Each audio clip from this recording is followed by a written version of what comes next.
We are currently witnessing some volatility in the crypto market, and I think I know the reason for it, but it could scare a couple of people out of the market, wash liquidity out of the market, and maybe some people that don't deserve to fall out of the market could panic sell because of it. So this is the reason why I'm making this video from this nice beach walk that I just have. It's an absolute visit from the alien world. I will drop 2 to 3 photos and videos in here while I'm speaking, because there are some animals that I've, or some sea animals that I've never seen in my life. So look at this. But anyways, we had this nice inverse head and shoulders playing out in the crypto market, and suddenly the price dumped in a failed attempt to retest, and things are looking a little bit more ugly right now, a little bit more wild, maybe to the downside. We could anticipate with this lower high on the daily, if we would close like this, we could anticipate that we drop even lower than we had before. Sub 90,000 is absolutely in the cards. But why did this happen? So we are right now in a part of this cycle, of this run, where institutional investors are dominating the volume and the action in the market. So we see ETFs going hard, then selling off again. We see companies adopting, adding Bitcoin to their balance sheets. And so we also have now players that are acting like Wall Street players, and that have written in their playbook that if something doesn't go according to plan, that they offload risk on assets like Bitcoin, like Ethereum, and so on. And that's what we're seeing right now, because job data came in stronger than expected, which means the market participants anticipate that the Fed might not lower the rates as was already priced in.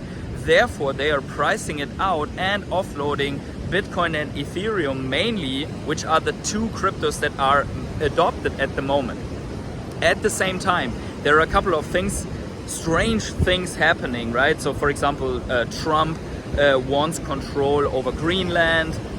Well, we need Greenland for national security purposes. Trump wants to integrate Canada as one of the states or something like that, like crazy things that are going on that were not really heard of before. If this is good or bad, I leave that to you to drop that in the comments below. But I think it's something where a little bit of uncertainty is rising.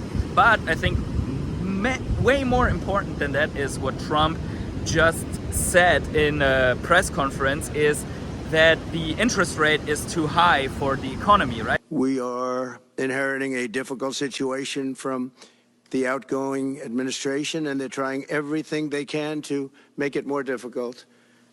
Inflation is continuing to rage, and interest rates are far too high. And I've been disappointed to see the Biden administration's attempt to block the reforms of the American people. And that reminds us of something that Trump said the previous time that he was elected, and that was that the dollar is too strong and is destroying, therefore, the economy. Now, if we're looking at that, we can say, okay, that is very similar. Now interest rates is too high. Previously, the DXY was too high. And if you look at this chart comparison from first time that Trump was elected and this time that Trump is elected, and what he is saying, then we also see that the DXY topped out around this time.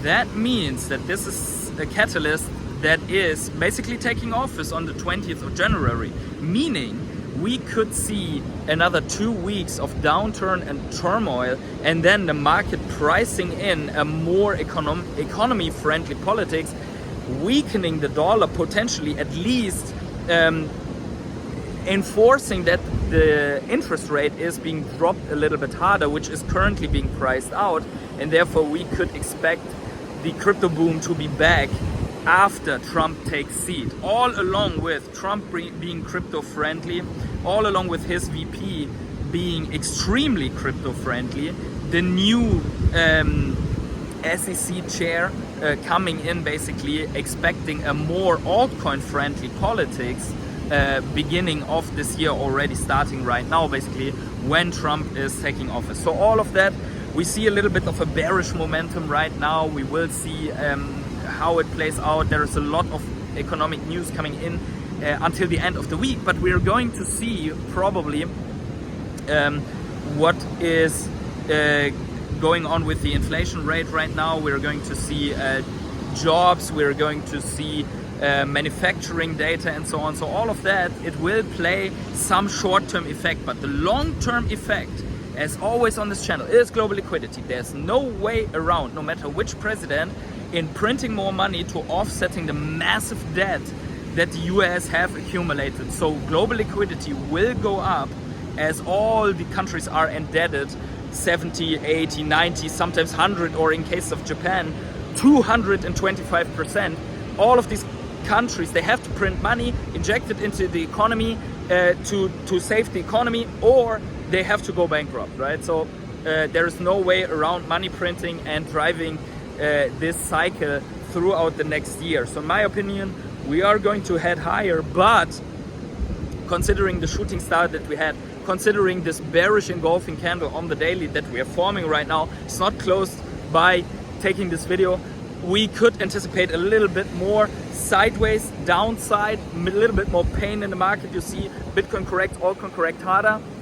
So we're absolutely, if we're looking at our portfolio, sadness, right? We're getting wrecked, but I think that's necessary, a necessary turn of events of the market.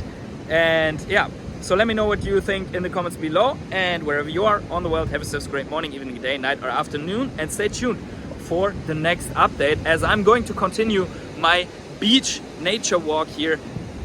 See you soon. Bye.